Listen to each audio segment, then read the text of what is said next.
Good morning, guys, and welcome to another episode of Costa Rica Real Estate and Investing with me, your host, Richard Bexon. Today, a very interesting podcast where we talk about investing into hotels here in Costa Rica.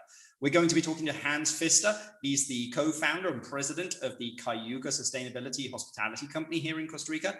Hans has played a big part in the development of sustainability here in Costa Rica and also developing some of Costa Rica's most iconic boutique hotel brands. So again, we're going to be talking to him about buying versus building hotels, things to take into consideration, pitfalls, etc. Remember, guys, if you're interested in this podcast and future podcasts, please remember to subscribe using the link below. And also, if you have any comments for Hans or any future guests, please put them in the comments. Let's get straight into it. Good morning, Hans. How are you doing? Very good. How are you? Very, very good. Pleasure to have you on the podcast. Thanks for joining us.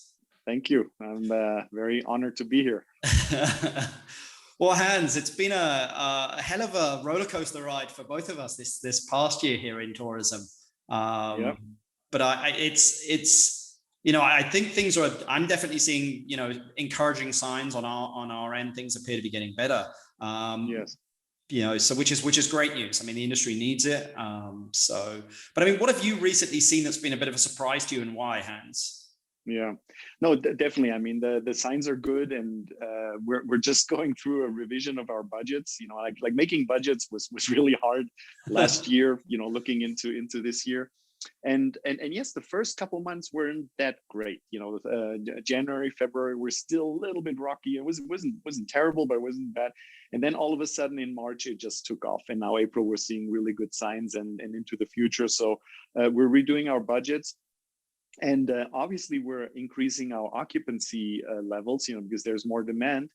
But what I'm most surprised about is the lack of price sensitivity we're seeing. People don't care. They just want a great experience. They deserve it. They want to get out. They want the best. They want private everything. They want the best suite.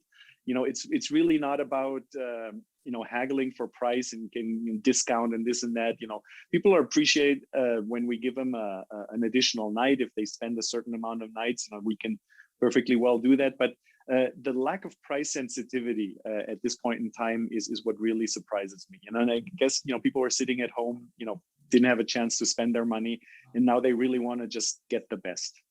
Do you think that's here to stay, or do you think at some point we'll start to see that kind of, I mean, I'm sure you hope that it stays. Yeah, I hope it stays. I guess it's going to come back to normal. And then, once the people that have suffered, like us in this pandemic, right? Our businesses have been affected, and we haven't, we're certainly not in that market right now of going out and saying, hey, give me the best you got, right? But once we're coming back into the market, or people like us, I think there's going to be people looking for value. So you'll have both. Like I say, I hope it lasts at least this year and maybe next year. But then I think we're going to go back into more of a normal. Some people looking for discounts, some people still wanting quality, and it'll even out. Okay, great. Well, I mean, one thing that, I've been seeing quite a bit of is a lot of people looking to potentially come down here and buy or build a boutique hotel. Yes. I mean, you and I say boutique hotel, but let's just say hotel in general, because I think for a lot of people, it's the dream. I'm going to, kind of somewhat semi-retire, move to Costa Rica and run a hotel. Right. Yes. Personally, I don't think the word semi-retire and run a hotel should be put together. But we'll discuss that. But I mean, what's your advice to these people that may be looking to do this, Hans? Yeah, you're absolutely right. I mean, the number of inquiries we get for our services as a management company for small boutique luxury hotels here in Central America has increased a lot recently. So there's a lot of people that either want our help to help manage their hotel that they already have built or acquired, or that say, help us find the land, help us find the architect, let's put something together. So there's definitely a big demand for that. Absolutely. So if you're thinking about that, and I think your comment is right on. Don't think it's going to be easy. There's there's clients of mine that have told me, well, I know about hotels. I've stayed in the best hotels around the world. There's a big difference being on the guest side than being on the service side of things. Just because you're a great guest doesn't necessarily mean you're a great hotelier. innkeeper. So I think the important thing is to really understand the hotel business is a tough business. It's 24/7. It's highly dependent on people, lots of moving parts, susceptible to crisis, disease, natural disasters, weather, etc. So, and still, having said all of this, for me, it's the greatest business in the world. I couldn't imagine in working anything else, to see the happy guests, to see the employees bloom, and develop, and to be in these amazing locations, and working is the best ever. So I don't want to discourage you, but I just want to make sure that people don't walk into this very naive and say, okay, I'm just going to open I had my real job. I was a lawyer in New York, and now I'm going to do something easy like opening a hotel in Costa Rica or Panama or Nicaragua. And guess what? That's might be even harder of a job.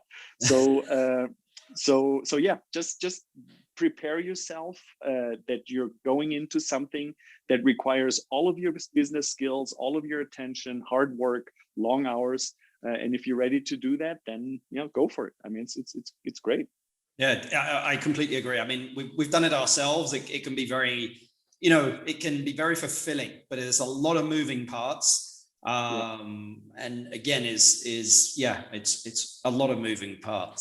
I mean, I'm just thinking here is, I mean, if somebody wanted kind of like a halfway between, I mean, one thing to do would be to actually just kind of, if you're looking to potentially do that, is build your house and build some other basic vacation rentals.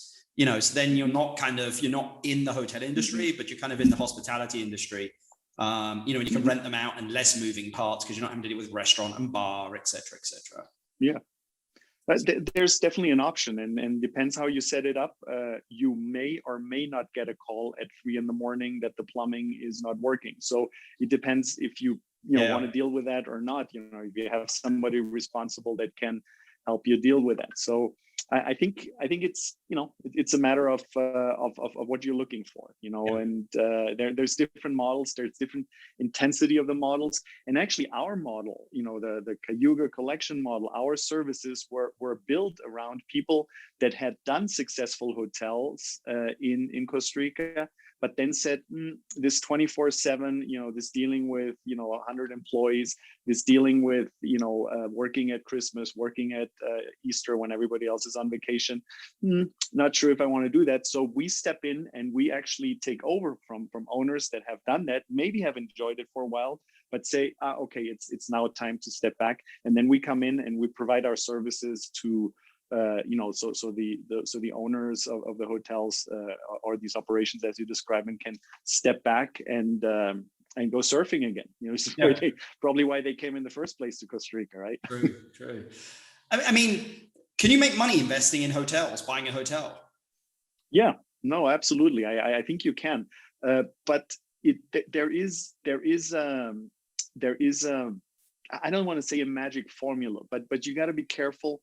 Yeah, I had a call with some with some people that were going to do a hotel in Costa Rica, and they were talking about 6 rooms and maybe an average rate of $300 a night, and that's not going to work, right? I know that's not going to work. So if you have few rooms, like for example, our Cura hotel in Uvita has 8 rooms, but it has an average rate of close to $1,000, right? So there it can work, but really, my recommendation now is for a boutique hotel to be at least 20 to 25 rooms, that you just have the economies of scale to make it work.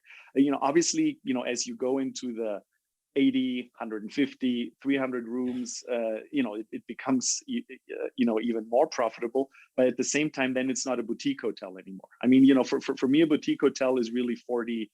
Maximum 50 rooms, depending how it's laid out, but everything above is not a boutique hotel anymore. You just don't get that personalized service anymore. Oh, and I think that's the DNA of what built Costa Rica, and hopefully what it will be in the future is that boutique hotelness. Absolutely, yeah. No, definitely. We don't want a tourism model where people are walled into an all-inclusive resort and they never leave and they never really get to experience Costa Rica, the Costa Ricans, and everything that this beautiful country has to offer. So I've been saying that for a long time. You know, the world envies us for the tourism model that we have here in Costa Rica. That it's you know, what is it? 80% of the hotels are smaller than 20 rooms or something. You know, 30 rooms. I don't know the exact things, but it's very impressive, and it's a tourism model where the tourism dollar gets spent very democratically, right? You know, so a tourist, you know, goes to a restaurant to eat, you know, takes a local transport, hires a local guide, does an excursion there, you know, buys something in this store, you know, then goes to the next hotel and does the same thing all over. And I think this is really what brings the wealth to Costa Rica through tourism, and where there's very little leakage. Leakage means, you know, that the money that gets spent by a tourist, you know, then gets sucked out again and goes back to a corporation in another country, you know, etc. So I think we have a really great model, and like you say, hopefully we can continue to foster that model and continue to make it work, because it's very special. Yeah, you know, some people will sometimes say that Costa Rica is expensive, but even when I can compare Costa Rica to some countries like Hawaii, you know, countries, but like locations like Hawaii still, and even Mexico, I mean, there are much more expensive hotels in those countries. So I think as a strategy for anyone that's coming in that wants to have a boutique hotel I'd always suggest going more upmarket, because I think there's so much more air and room to grow in that environment here in Costa Rica as well. Yes. I think Costa Rica is a small country, and as a small country, it's probably better to go after quality than quantity. Yep. So in terms of the kind of guests that we want to attract and their spending, I totally agree with you. You know, definitely more high end. But again, high end, but not very exclusive. Still let them feel the country. Still let them get out. You know, don't wall them in. Don't just, you know, have them stay in your place. Have them have that Costa Rican experience that, you know, that we all you know, enjoy so much. I agree. Well, let's talk, because again, I think a lot of people you know, have this dream or this investment idea here about having a hotel in Costa Rica. Let's talk buy versus build a minute, because I'm sure that, you know, a lot of people are like, you know, I'd love to go down and build. Some people like it'd be great to find something that's, you know, that I can buy. I mean, one of the things here is, I mean, as I always say, every business is for sale, meaning every hotel is always for sale, just there's no for sale sign out, or they're not actively selling it. But if you had a choice here to build a hotel or to buy one, an existing one, which one would you choose? What would your advice be, and why? So me as an operator, I probably prefer to build one, just because it's, you know, I can do it under the specifications that I know work. You know, the recent hotel that we built is in Panama, Isla Palenque, and it was just really great to have that team of master planners and architects and construction company, everybody come together and really just like dream it out, and the product is spectacular. So as an operator, I would love to always build. However, there are two things that really speak for buying and remodeling. One is that it's very sustainable, you know, not to build, but to remodel, because you're using existing infrastructure. You're not increasing a footprint. And this is, for example, what we've done in Senda in Monteverde, which is an old hotel, and we just took the buildings and just upgraded them, made them modern, made a luxury hotel in Monteverde. And the other thing is that permitting can be really, really difficult in Costa Rica. You know, so if you're kind of starting from scratch, and maybe the area where you're going doesn't have a plan regulador, or, you know, zoning restrictions and all of that. So I've seen projects with great intentions, you know, wanting to be built, being stuck, and maybe even being discarded because of problems with permitting, or just it taking so long, right? You know, you know, it's the whole permitting here can be quite frustrating. So I guess that also speaks for buying and then doing a remodel or an addition or something. So. Yeah, I mean, again, I think that, you know, one of the other advantages of buying as well is you're buying an existing brand as well, potentially. You know, you don't have to do all the sales, the marketing, the brand, get it in TripAdvisor. I mean, it's again, is, you know, I love the idea of building. just from the point of view as you get to create something, it has that voice, you can create that culture, that brand that you're really looking for. But also is when something's pre-built, it's really difficult to kind of change pathways of even how staff move through the property as well, Hans, which is something that people don't think of, but where the food comes out of the kitchen and it moves to the guest, people don't want walking through reception seeing that stuff. No, totally. I mean, I was just at a very exclusive luxury hotel as a guest myself a few weeks ago, and I'm looking down at the beautiful restaurant and the view, and all of a sudden the Belka truck, the food delivery truck, pulls in, because it was built as a house and then turned into a hotel, right? And so these are the things where it's going to be really hard to fix or very expensive to fix. So this is why we obviously want to not make those mistakes in the beginning, but on the other hand, it is what it is sometimes. Right? I mean, again, if it's like more of an investment, buying something that then you're going to have quick cash flow coming in, would make sense. But also, I think if you're trying to create something new and something really upmarket as well, it's going to be difficult to take something maybe that's pre-existing and take it 3-4 times higher, something that's typically $200-$300 a night, and take it to 3,000. That's not going to be an easy task. No, and you also want to obviously check for all the skeletons in the closets, in the property. If you buy the land, it's different than buying the company.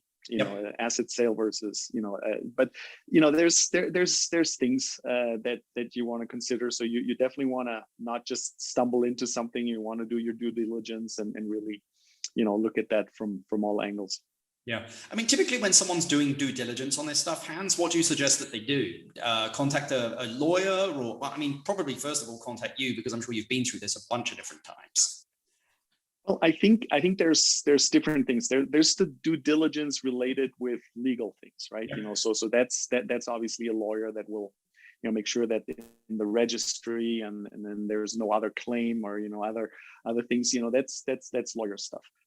But in terms of the reputation of the hotel, the past with employees in the area, with the community, with guests, the potential for expansion, the potential to go up market, and all of those things. A lawyer probably can't help you on these, I call it maybe more soft due diligence topics. And this is probably a good idea to talk to a hotelier and not just to your lawyer. And to your architect about those things, and bring a hospitality professional in from the beginning. I always say, when we're building a new hotel, we want to be involved as soon as possible in the process. And I guess the same thing with when you're about to purchase a hotel, don't just buy it because it's a deal. Bring in all the professionals and look at it from all angles, and make sure you get all that advice.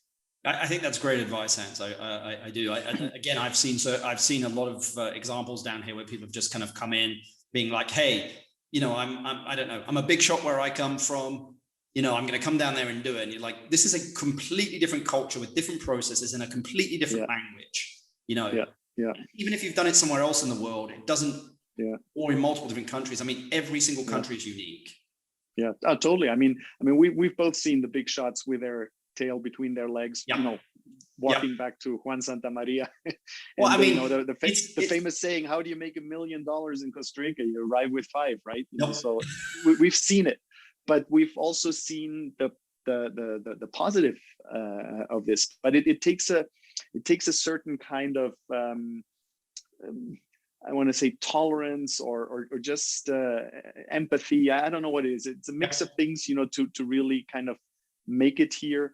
A lot of people ask me, well, you're German, how can you deal with this? Everything's so slow and nothing's happening. You're as a Brit, you're going through the same thing.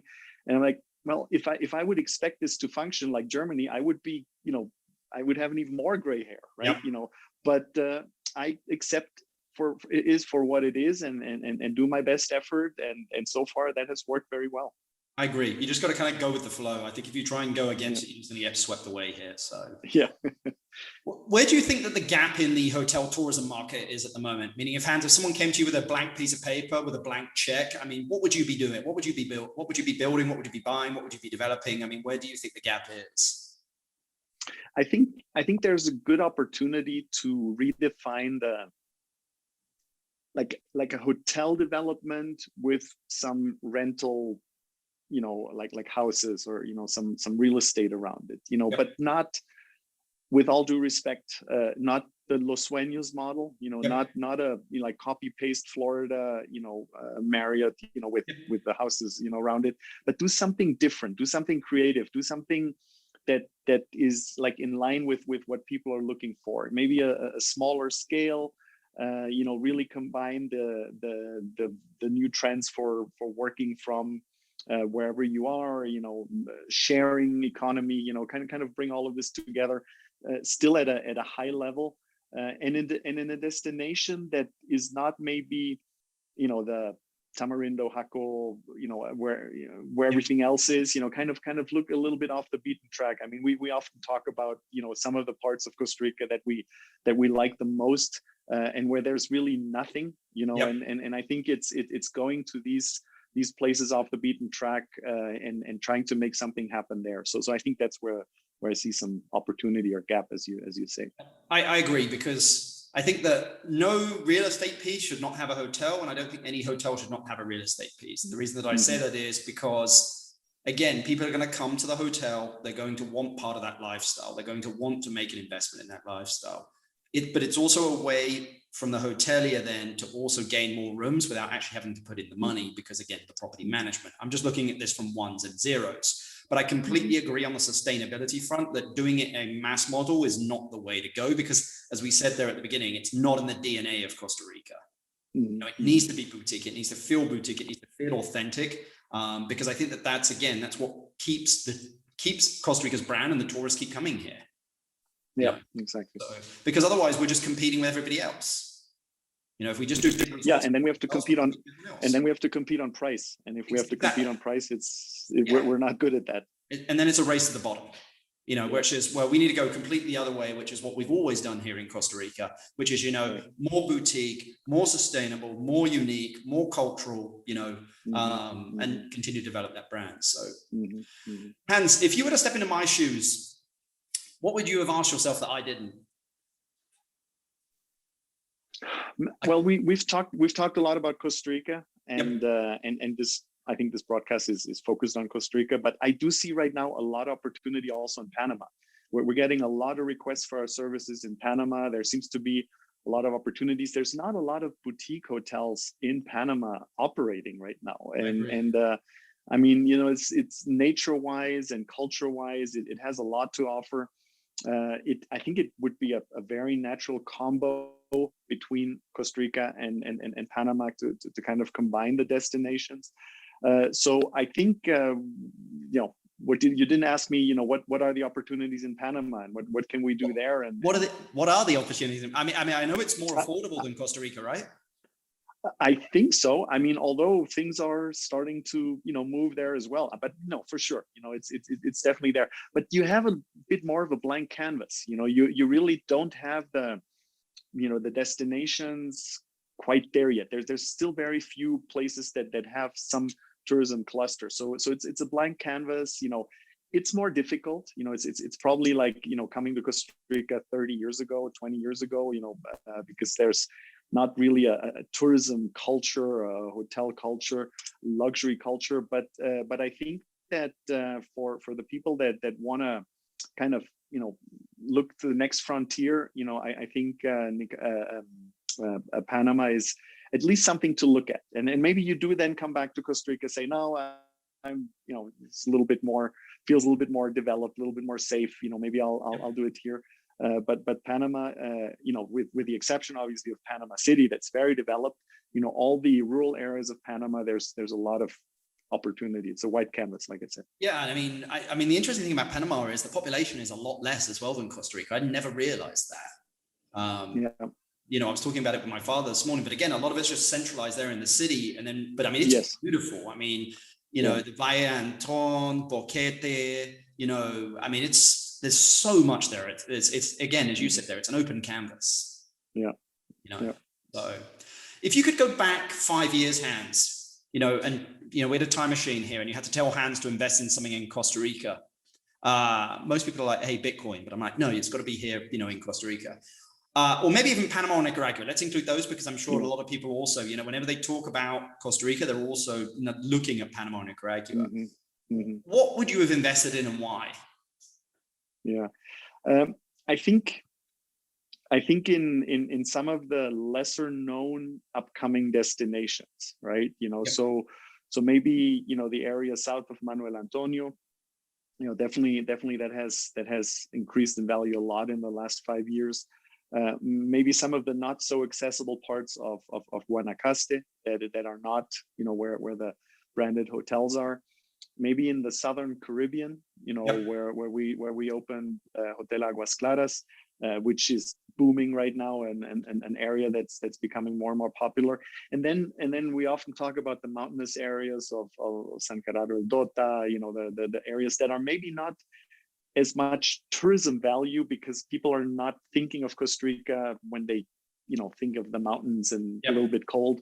But I think there's definitely a beauty of being out, in these beautiful areas with crystal clear water and a little bit fresher air and everything. So, yeah, I guess definitely in the little less known areas.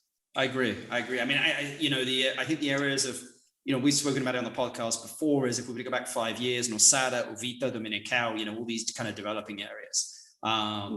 But I mean, if you had, maybe I'm kind of repeating the question here, but if you inherited $500,000 today, Hans, and had to invest it into a business or real estate in Costa Rica, what would you do with it and why?